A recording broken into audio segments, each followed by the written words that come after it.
Hola, Satya here in Singapore, and thank you once again for joining into the Night Owl podcast. For those of you who are new to the channel, thank you so much for finding me. I'm hoping you're finding some value in the content itself. And the content varies. Sometimes it's from my own life, sometimes it's from stories that clients have told me, which I think have plenty of parallels for you to draw from. Sometimes it's from media, it's from the news, it's from TV shows or movies, it may be from music, it could be from anywhere. But I want to draw on life itself and remind you that there is always a way through, even if it looks kind of bleak for you at the moment. So with that being said, I really wanted to dive back into, I know I already did this once, but I want to dive back into Cobra Kai, you guys. There's so many different lessons that bring up great memories for me and difficult decisions that I've had to make in my own life. But I really feel like this is one of those things about honor. I wish people thought about honor more often. I know they're slowly learning to talk about the truth. They're slowly learning to accept their feelings and to acknowledge that they have feelings at all. But more than that, I feel like integrity and honor, like some of those old-fashioned values, are kind of like put to the side because in the name of survival, you're going to do anything you can to get to the top, right? So for me, I think reputation really matters. I know very well that you can take years and years and years to build a reputation, and it takes a matter of minutes for someone to decimate it. It could be hearsay. It could be, what are those words I want to use? Libel and slander, possibly. Yeah. Anything somebody else says about you, and if they can make it seem convincing enough, or they have some element of truth to it that other people can be like, oh yeah, I remember that too, then all of a sudden your whole reputation is in question. But I also know that if you are a good person and you try your level best every step of the way, you are looking out for people's best interests, not only for yourself. You're trying to look at collateral damage when you make your decisions. Like, there's a lot to consider in there.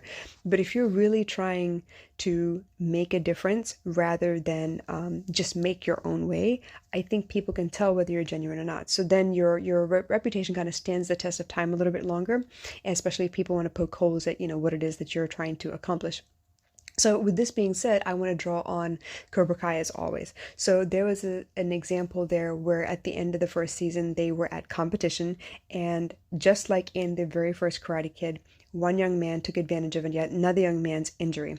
And then he was very happy to say that he won the tournament. He was the best that there is. Only thing is, you beat a wounded man. You did not beat him at his best. So how can you be the best?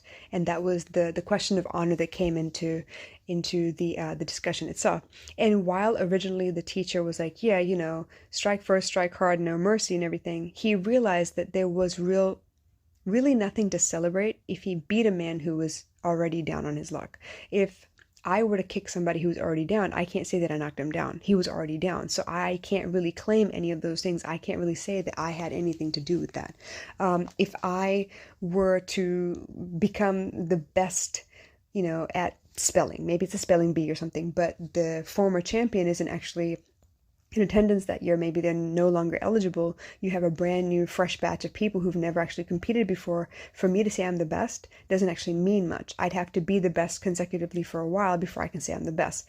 If you want to bring it back to the Queen's Gambit, she couldn't say that she was the best because she beat a janitor. She had to beat a bunch of people over and over again to prove that she really and truly was the best. And eventually she had to beat the reigning Grand Chess Master. Grandmaster of Chess. I think I said that backwards. Anyway, so the idea being that there is honor to consider as well when you're trying to win at life. It would mean nothing to sleep your way to the top, right? That already means that you didn't actually do anything to earn the spot legitimately that had to do with skill and work ethic. It was more like you did whatever you could to earn the spot. Does that make sense? The word earn is still used in there, unfortunately, but it means two different things. So for me, I feel like I can't say that, I have 1,000 podcasts if I'm just rambling about whatever. I don't feel like I actually accomplished anything. I could get on here and talk about shoes and socks and cars and colors and coloring pencils and I don't know, whatever else. But what does it actually teach you? I actually have to have some kind of thought pattern behind the podcast episodes to be able to say, yeah, you know what? I hit 1,000 episodes. And it wasn't because I just randomly hey, there's a quote here, let's explain that. There's a quote there, let's explain that. I actually had a thought about it. I actually had a discussion with myself. I actually sat down and actually processed what that would mean in real life. What would that application look like? What would that, what kind of difference would that make if you were to actually use that in your life? And sometimes it works and sometimes it doesn't. It depends on the situation, the context, all of those things come into play, right? So when I bring something to the table, when I try to create something, it's because I feel like it's of value. I'm not going to just randomly do something because I need to make money. I've had plenty of those as well. I've seen people who, will just throw a course up there and be like, yo, you know what? Transformation, here we go. Let's do this. Everybody sign up and try it. And yeah, okay, that's one way of beginning. But if you continue to do that because it's easy money, then I'm afraid you're going to continuously have to rebrand and remarket yourself so people can learn to really actually trust you.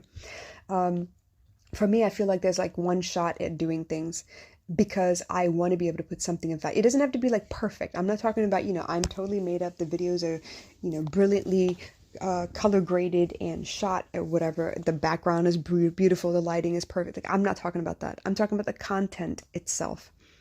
I remember when I first started following the Six Figure Chick, and she started off with a smoothie booklet because she was going through chemotherapy at the time. She was trying to battle her nausea. She was trying to figure out what she could do to kind of help her body on the inside while she was trying to battle it with meds and stuff as well. So I appreciated that. And she told me, she started off trying to create a PDF, something that could be helpful. It was a place for her to, write down her favorite recipes, and then she wanted to share it with the world, maybe make a little bit of money.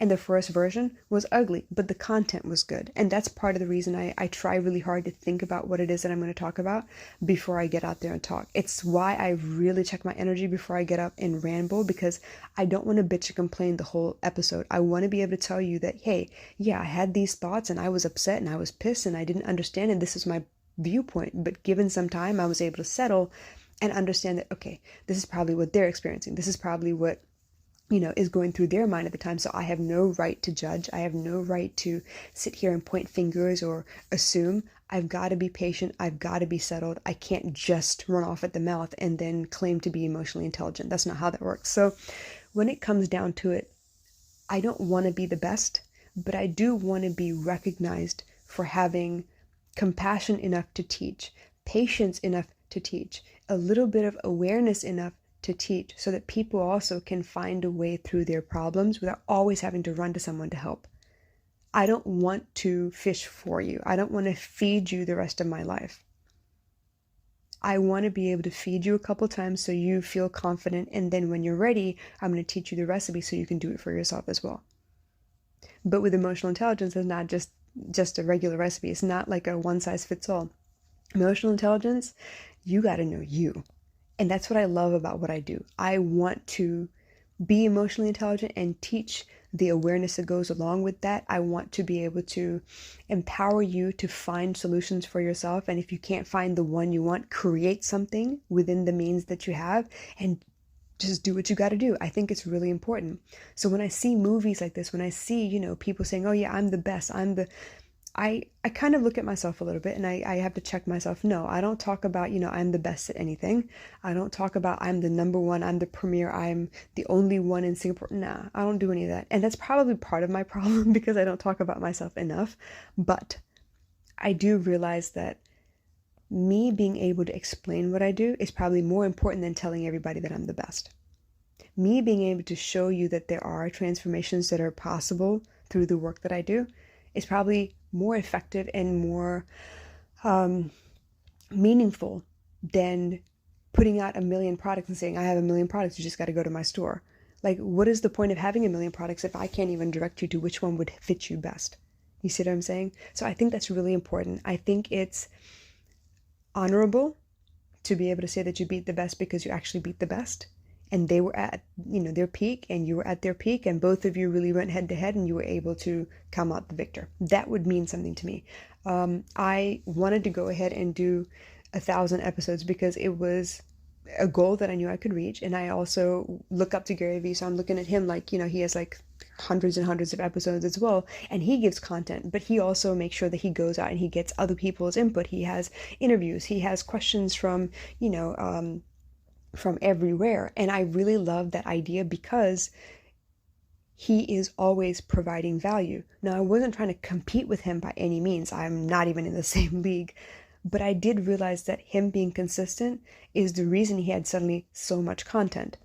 So why can't I also be consistent? So that was my challenge to me. I wanted to challenge myself to be consistent, to be able to reach a location, place in my career where I can look back and say, you know what, for all this time that I've been in business, this is what I have to show for it. It may not be all transformations. It may not be a ton of products, but it is going to be lots of content. It is going to be me sharing and me learning. It's showing you that I'm capable of learning over and over again.